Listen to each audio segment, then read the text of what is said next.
What this whole shop is trying to replicate is the bagel shops that you can get in New York. So a very key characteristic to the bagel shops in New York is all the different flavours of schmear, also known as cream cheese.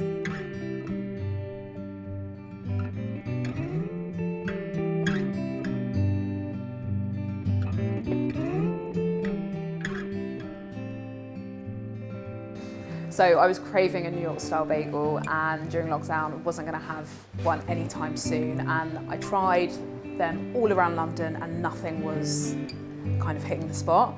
So I gave it a go, baked some myself, just took a picture, put them on Instagram, and loads of my friends started saying, oh my God, these are amazing, you need to bake me some.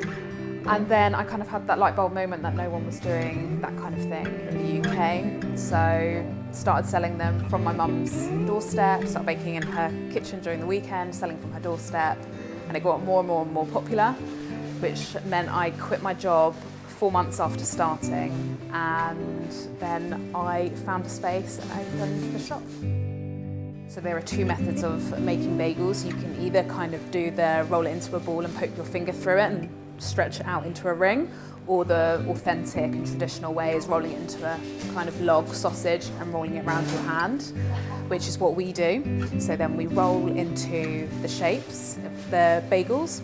We then prove it in just outside the fridge, and then we do an overnight prove in the fridge. The next day we then come in and we boil the bagels, take them out, boil the bagels, then we coat the bagels in all the different seasonings using the bagel boards. Then we put the bagel boards into the oven, flip them, and then like 20-30 minutes and we've got bagels. So the longer the boil of the bagel, the thicker the crust, and it's such a personal preference of how crispy people like the crust. So I think that would be the thing, is trying to get the right boil time. So have a play, whether it's seconds, whether it's minutes. So the classic, we've actually got one of the bagels on our menu called the classic, because this generally is the classic. We've got the cream cheese, smoked salmon, tomato, red onion, capers, lemon juice, pepper, which is one of our best sellers. We've also got the salt beef, which is salt beef, sauerkraut, pickles and mustard. So they're two of our absolute best sellers. My personal favourite is the turkey pastrami, so that's jalapeno schmear, turkey, bacon, tomato and lettuce.